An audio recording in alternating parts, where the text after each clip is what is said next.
Hola gente, bienvenidos de nuevo acá a mi jardín el desierto. Hoy voy a hacer un video muy fundamental para todos aquellos, y creo que son todos ustedes, que quieren ayudar nuestros polinizadores y insectos benéficos en nuestro jardín. Muchas veces puede parecer muy sencillo y no, voy a poner bastante flores en mi jardín y así voy a traer bastante fauna benéfica.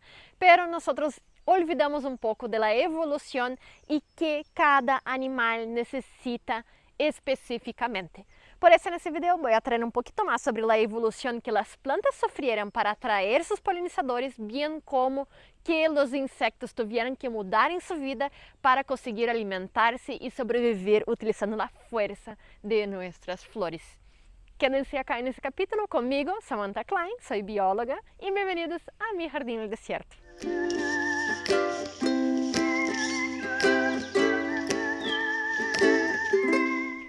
Entonces, hola gente, bienvenidos a más un episodio de Mi Jardín en el Desierto. Hoy nosotros vamos a hablar un poquito de la ciencia por detrás de la polinización y cómo nosotros podemos atraer no solo polinizadores, pero animales, insectos benéficos a nuestro jardín.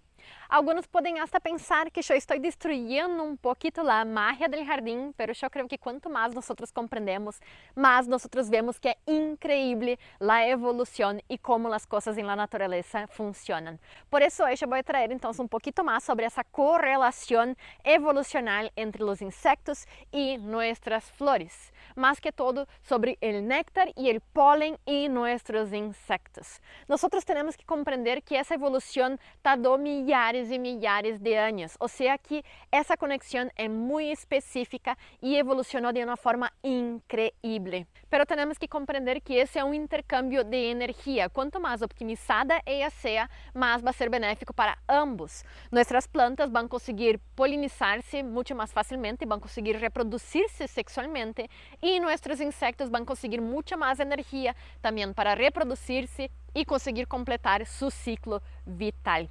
Essa correlação então tem muito que ver com a alimentação de nossos insectos e elas vão ser muito específicas dependendo do tipo floral que nós temos. É igual compreender, nós temos então um aparato bucal que vai ser fácil então fazer com que nós consigamos succionar algum líquido ou masticar algum alimento. E os insectos também vão ter esses dois padrões bem marcados. Pero si, por ejemplo, nosotros sufrimos, no sé, sacamos una muela y no conseguimos masticar muy bien, ciertos alimentos no van a ser más palatables, por lo menos en ese momento de recuperación. O si nosotros hacemos, no sé, un clareamiento en los dientes y el médico dice que nosotros no podemos succionar porque podemos manchar nuestros dientes. Nosotros vamos a estar impedidos entonces de agregar esos líquidos en nuestra alimentación. Así que dependiendo de lo que nosotros podemos hacer con nuestro aparato bucal, nosotros vamos a poder tener diferentes formas de alimentación. Y así de específico también va a ser la alimentación de los insectos. Si nosotros pensamos, por ejemplo, en una polilla que tiene entonces una probóscide como una trompa muy larga para succionar el líquido de dentro de nuestras flores, si nosotros ponemos en nuestro jardín, por ejemplo, solo flores, razas, ella no va a conseguir alimentarse bien. O algún animal que tiene una mandíbula para comer polen y nosotros agregamos plantas que tienen más néctar que polen, esos insectos no van a conseguir alimentarse eficazmente. Yo voy a entrar en más detalles, yo tiré varias cosas ahora en el aire, pero ustedes van a conseguir al final de este video comprender lo que quiero decir. Pero bien, empecemos entonces un poquito más con la ciencia. Ella va a ser bien leviana, pero va a ser bien interesante. Las plantas van a conseguir reproducirse sexuadamente através del polen, que vai estar então em estruturas masculinas dentro de nossas flores. Esse pólen, que são então pequenas partículas microscópicas como granitos de arena dentro de nossas flores, vão ter que conseguir mover-se até a estrutura feminina, la qual vai conseguir originar então uma nova planta através de semillas. Esse transporte muitas vezes se vai dar através de insectos, que vão levá-los sem querer em suas estruturas quando vão se alimentar nessas flores. Igual que nós que quedamos todos sucios de maionese ou ketchup quando nós comemos uma hamburguesa, os insectos vão esparcir todo esse pólen em seu corpo e quando se muevam de uma flor a outra vão levá-lo junto. Há alguns que comem pólen e quando se alimentam também vão levar alguns intactos que vão conseguir polinizar outras flores ou movê-los dentro da própria flor e conseguir então fecundar a parte feminina. Pero además desse pólen, que é uma estrutura mais seca, granulada, nós também vamos a ter algo muito interessante que não vai servir diretamente para a reprodução de nossas plantas, pero vai atrair esses animais hasta nossas flores e eles sí van a hacer el transporte de essa parte, então, desse pólen. E isso seria o néctar, que muitas pessoas consideram então simplificadamente como líquido açucarado em nossas flores. Pero o néctar vai muito mais allá de isso. Además desse porcentaje de açúcar, nós também vamos a ter aminoácidos, proteínas mais elaboradas, outras substâncias, antibióticos, micro-organismos dentro dele, fazendo que seja então componente muito vital para nossos insectos, porque não só vai prover então de energia a nossos insectos, mas também todos esses outros elementos muito necessários para sua vida. E o porcentaje de açúcar que nós muitas vezes creemos então que a maior parte do néctar muitas vezes não vai estar tão concentrado, podendo estar a solamente 2% em nossas flores. E algumas vezes ele vai estar muito mais concentrado, até 75% de nosso néctar. Fazendo então que algumas plantas, algumas espécies que produzem alimentos mais açucarados, atraiam melhor nossos polinizadores que algumas outras que estão muito mais diluídas. Pero se nós pensamos em ambientes mais desérticos, que a água é muito mais escassa e muito mais necessária para nossos insectos, quizás plantas que possuem néctar um pouquinho mais líquido sejam mais atrativas. Ou seja, que aí há muitos peros nessa história. E quero que vocês levem em conta também que quando nós temos néctar muito mais concentrado, ele vai estar muito mais espesso, dificultando certos animais que utilizam como sorvetes, como a probóscide de nossas mariposas, para que eles consigam alimentar-se disso. E quando estão mais líquidos, quizás seja mais difícil para esses insectos mais mastigadores, que necessitem então agarrar com sua boca e levá-lo então para conseguir fazer sua alimentação. Assim que dependendo de que insecto nós temos e que porcentagem de açúcar, nós também vamos a ter uma diferença em la possibilidade de uma flor atrair algum insecto, ok?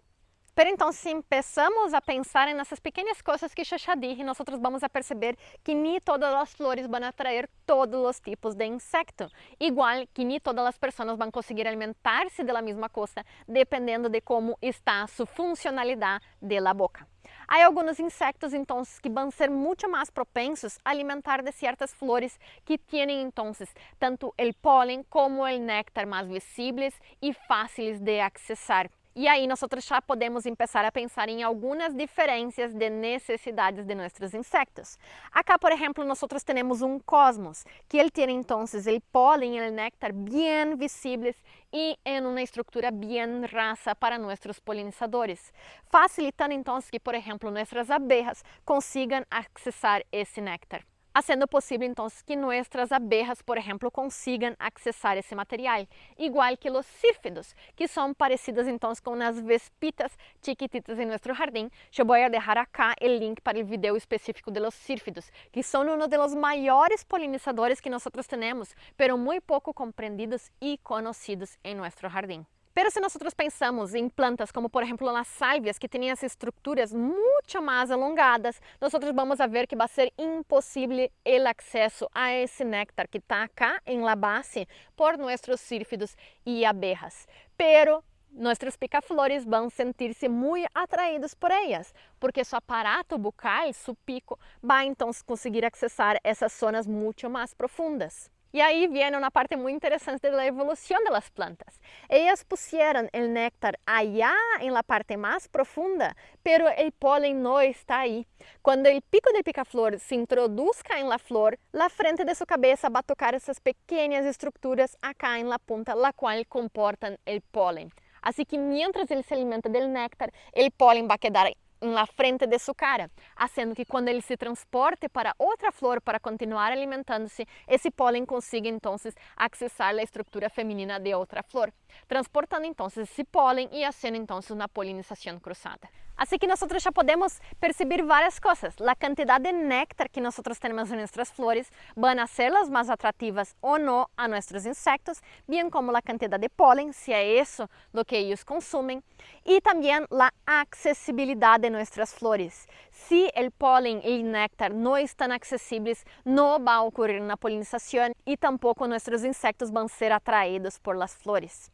Así que a partir de ahí nosotros ya podemos percibir ciertos patrones de atracción entre las plantas y nuestros polinizadores y otros insectos. Primero que nosotros tenemos que tener una gran cantidad de néctar o polen, dependiendo de qué nuestro animal va a conseguir alimentarse, pero también él necesita estar accesible a él, como por ejemplo las estructuras más elongadas para nuestros picaflores, o polillas que tienen esa probóscide más larga, o mucho más rasos en cuestión de nuestros círfidos, abejas y avispas.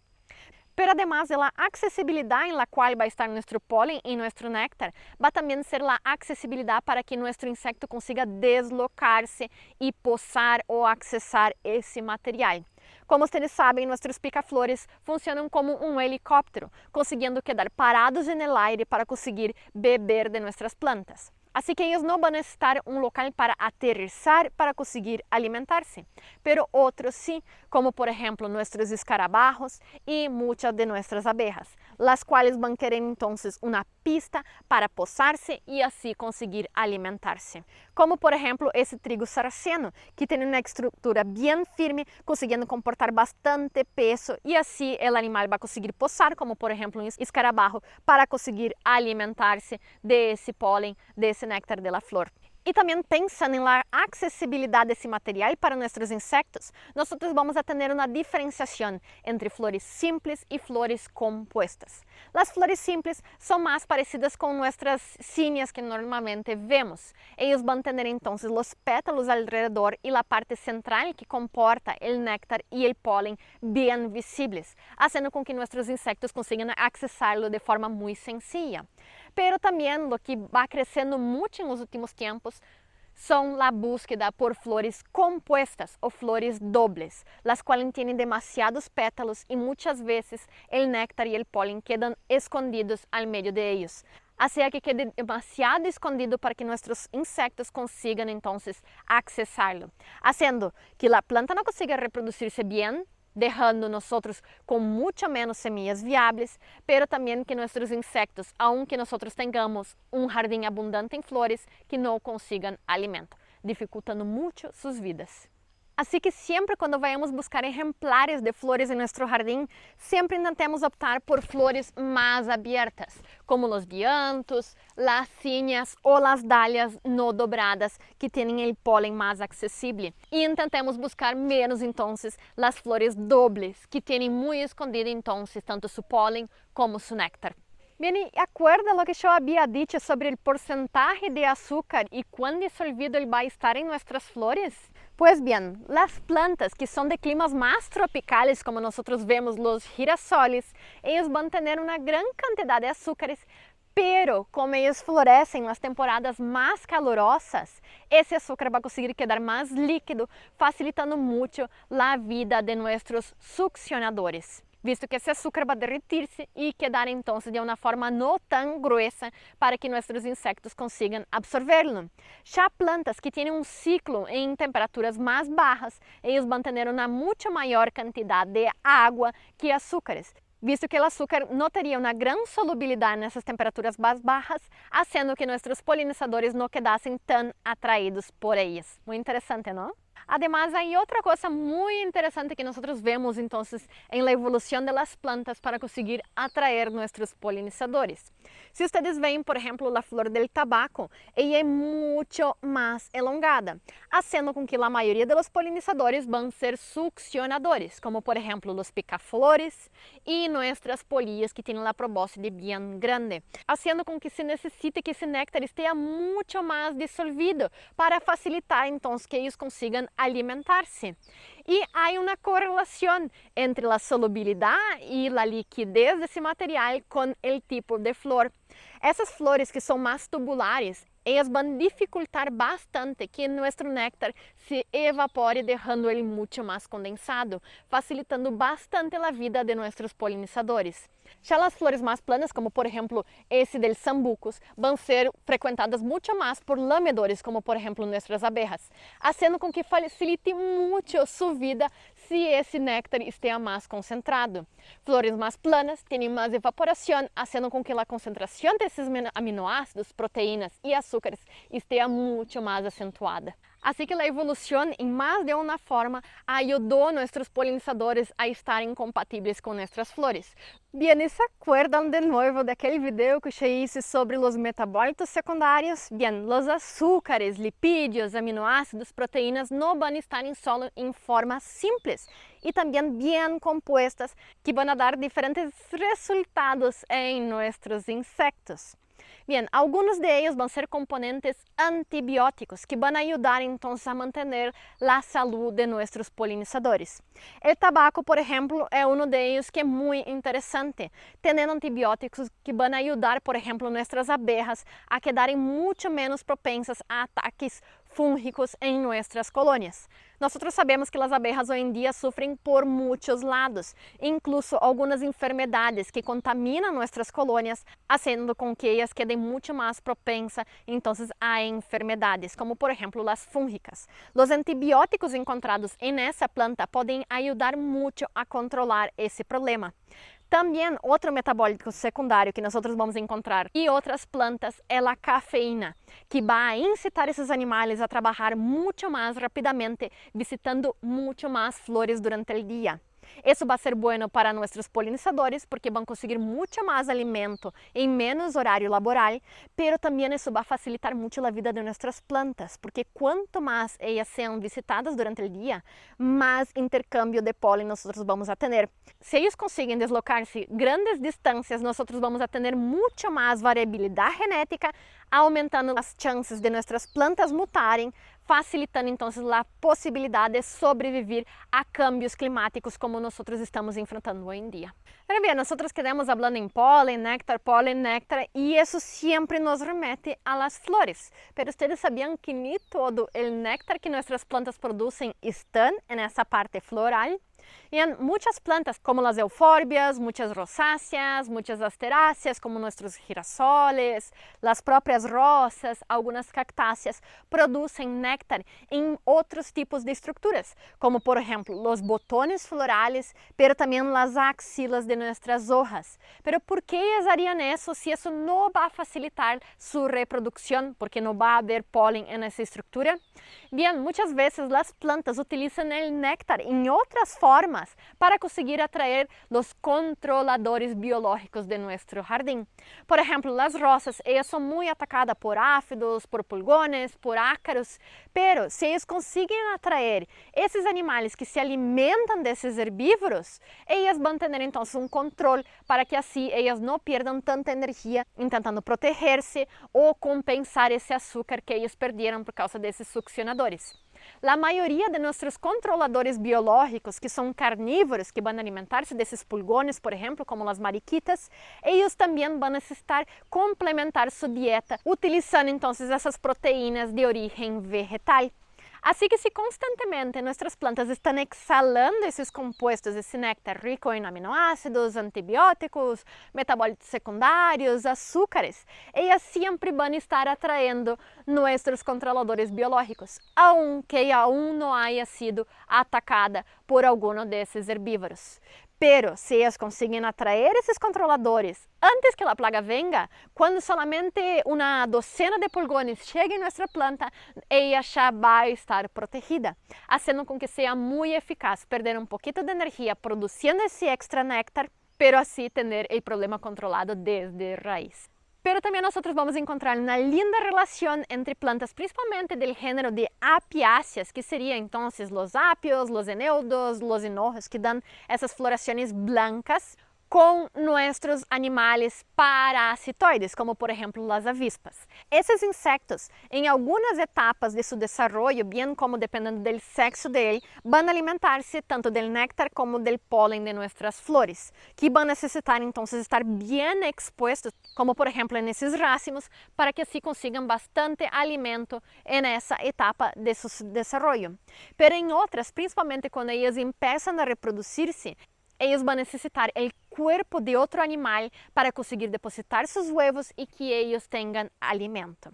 Entonces, lo que funciona es así. Nosotros vamos a tener un adulto alimentándose ahí del néctar, del polen de nuestras plantas, pero cuando ellos encuentran, muchas veces hasta en la misma planta, una larva, por ejemplo, de una polilla, ellas van a venir con su aparato, con su aguijón, y van a conseguir inyectar los huevos dentro de ese animal, haciendo con que ese huevo, cuando eclosione, empiece a carcomer essa larva por adentro. Las larvas son carnívoras. Y así van a completar su ciclo, van a desarrollarse, formar una nueva avispa que va a alimentarse del néctar y del polen y después va a parasitar otra de esas larvas. Así que tener ese tipo de plantas, principalmente blancas, en forma de paraguas, van a atraer mucho esas avispas parasitoides, haciendo con que el control biológico de nuestro jardín sea mucho más facilitado. Outro tema também de grande debate é que plantas nós deveríamos utilizar em nosso jardim, se nativas ou exóticas. Obviamente, por uma questão ecológica e de fortalecimento de nossos ambientes naturais, sempre deveríamos buscar essas opções nativas para que assim nós não perdamos a biodiversidade local. Como, por exemplo, nós temos acá em Sudamérica essas lindas verbenas que são um magneto para nossas mariposas e polillas. Elas conseguem então posar-se facilmente nessas estruturas e como elas têm pequenos tubos, isso vai facilitar então que elas consigam com seu propósito chegar hasta o néctar. Pero isso não quer dizer que nós deveríamos solo cerrar-nos às opções nativas, visto que muitas vezes nós vamos conseguir uma grande quantidade de alimento para nossos polinizadores utilizando algumas plantas exóticas em nosso jardim. Pero hay que comprender que como essa evolução ela se dá de forma muito específica, se nós agregamos esses elementos nativos a nosso jardim, nós vamos estar facilitando então a atração desses insectos que são nativos de nosso ambiente. Pero não é só uma questão de utilizar um ou outro. Creo que nós temos que integrar ambos em nosso jardim para fomentar então a aparição de la maior quantidade possível de animais acá. Pero nem sempre nós temos que planear todo e solo deixando que a natureza haga o trabalho, nós também vamos conseguir ajudar muito nossos insectos benéficos.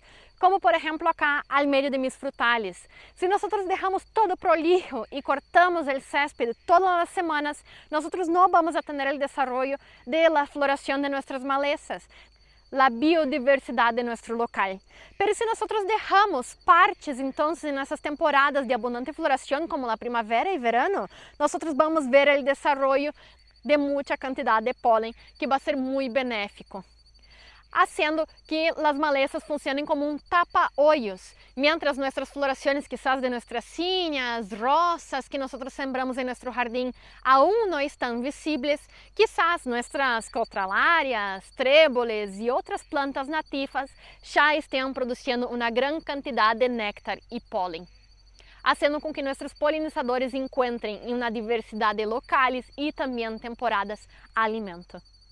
Assim que antes de sair loucamente cortando todas as malezas que nós vemos em nosso jardim, por que não deixemos então algum espaço dele reservado para que todas elas se desenvolvam e produzam uma grande quantidade de formas, colores, olores para nossos insectos? Outra coisa para ter em consideração quando vayamos selecionar exemplares para nosso jardim é a produção de néctar e pólen. Muitas das plantas utilizadas comercialmente hoje em dia são hechas então para ser parte de arreglos florales e buquês. Pero como muitas pessoas são alérgicas a pólen, muitas vezes elas são selecionadas para evitar a produção de elas. Assim que nós temos que ter cuidado quando nós vayamos a buscar variedades para nosso jardim.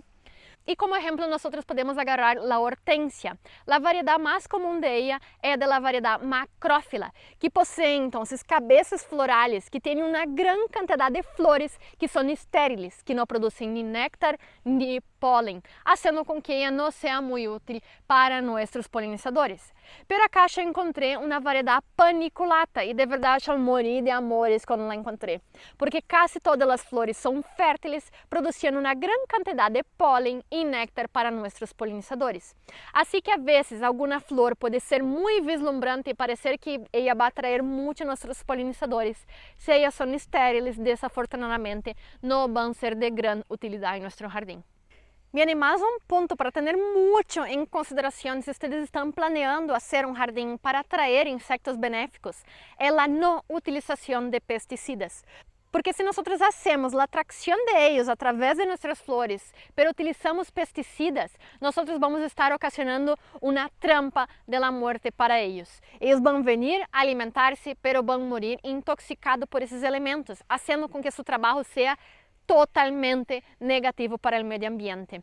Assim que nós temos que ser muito conscientes quando elaboremos um jardim. Nós não podemos atrair os animais e depois fazer com que eles sofram as consequências. Utilicem o mínimo possível de pesticidas. Eu não utilizo nada, mas se vocês necessitam utilizar algo para combater alguma plaga em específico, haga nesses momentos do dia em lo qual nós não temos tantos polinizadores, em pouca quantidade e solamente nessas plantas afetadas. E por favor, nunca rociem as flores. Bem, e como último tópico nesse vídeo, eu les quero contar então sobre a importância de nós favorecermos a continuidade da produção de nossos insectos benéficos. Como nós sabemos, a reprodução sexual é muito importante para a evolução. Solamente assim nós vamos a ter modificações genéticas que vão fazer com que os organismos consigam mutar e adaptar-se a seu ambiente.